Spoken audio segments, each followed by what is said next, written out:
Voici des photos de légumes biscornus prises par un artiste. Malgré leurs formes étonnantes, ils sont tout à fait comestibles. Ces clichés, nous les avons montrés à plusieurs clients. Est-ce que vous pouvez nous commenter un petit peu ce que vous inspirent ces fruits et légumes? Leur forme est assez bizarroïde et ça donne pas trop envie de les acheter. Hein. Non. Ils vous plaisent? Vous auriez envie d'en acheter?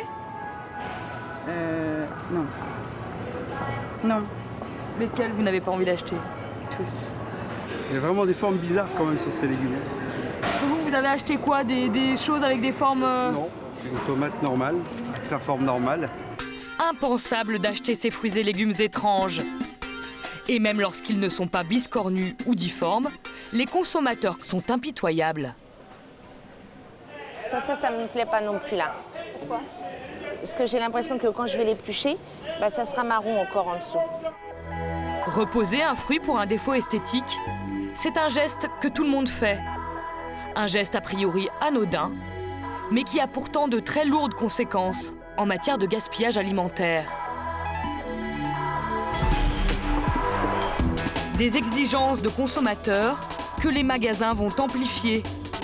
Ils ne proposent sur leurs étals que les plus beaux fruits et légumes.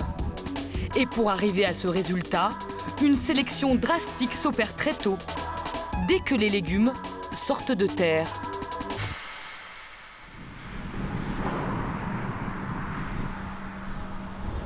C'est une star des légumes qui grandit à l'abri des regards, dans le noir. L'endive est une spécialité du Nord-Pas-de-Calais et elle fait la fierté de Daniel Bouquillon, producteur depuis 30 ans. On est un peu comme des affineurs. On affine le fromage ou comme un maître de chez qui fait son vin, qui fait ses assemblages. Moi, c'est pareil, je surveille les températures, je regarde les différents paramètres. On la sent vivre.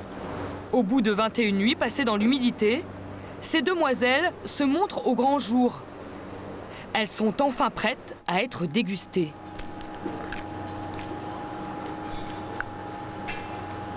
On est au mieux. Côté saveur, Daniel est très content de cette fournée. Mais le goût n'est pas le seul critère pour vendre un légume. Le producteur en est conscient et il est sans pitié avec sa marchandise. Quand une endive est un peu trop frisée, elle est tout simplement recalée. Celle-là, elle me plaît pas trop. Ça va partir à la poubelle parce qu'elle est pas belle. Et c'est étonnant, mais le producteur, tel un directeur de casting, tique aussi sur les trop gros légumes, sur les endives trop généreuses. Les salariés ont pouvoir de les réduire. On fait un peu le réducteur de tête, quoi. Donc c'est-à-dire? Il suffit quand on a une grosse, si on veut ramener la taille, si je veux ramener celle-là la taille, on peut la laisser comme ça. Hein? Mais si je veux la réduire, je la réduis. Bon, c'est comme un peu du gaspillage. Et le gâchis ne s'arrête pas là. De l'autre côté du tapis, la cure d'amaigrissement continue. 3 salariés enlèvent 10 à 15 feuilles par endive. Des feuilles pourtant tout à fait comestibles. Mademoiselle, vous les mangeriez, vous, les feuilles qui sont sur le tapis? Bon, on peut toujours en faire de la salade. On peut toujours en faire au beurre. Ça sert toujours. Des kilos de feuilles comestibles restent sur le tapis pour finir dans cette benne à ordures. À l'intérieur, on trouve des racines qui ne se mangent pas, mais aussi des feuilles et des endives entières qui auraient pu être consommées. Chaque mois, c'est près de 4 tonnes de légumes qui sont jetés au milieu du champ. Daniel est assez résigné. Le consommateur doit être acteur de sa consommation et il veut du beau, il veut du bon. Donc à partir de là, il faut faire de la sélection. Donc il faut éliminer pour mettre ce qui est vraiment au mieux des consommateurs. Donc automatiquement, ça fait vraiment partie des règles du jeu maintenant. Du coup, s'il veut continuer à vendre au supermarché, Daniel est obligé de produire chaque jour des endives parfaites, identiques, calibrées, sans défaut. Des top modèles. Sa production se retrouvera sur les étals des grandes surfaces ou chez les grossistes. Enfin, en théorie. Bon, alors pour celle-ci, c'est sûr, elle doit être vendue aux consommateurs.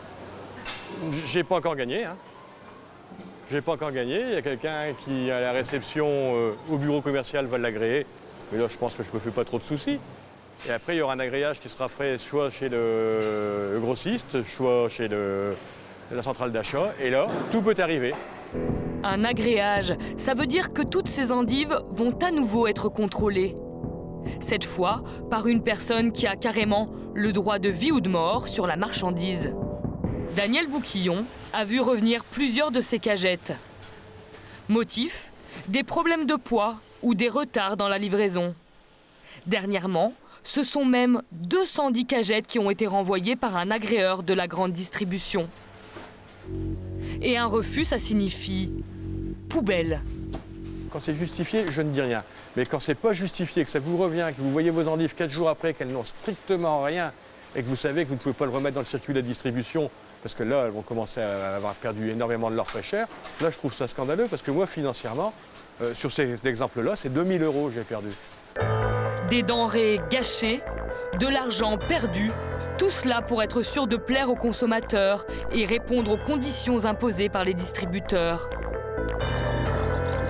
Voilà pourquoi reposer un fruit pour un critère esthétique, c'est participer au gaspillage alimentaire.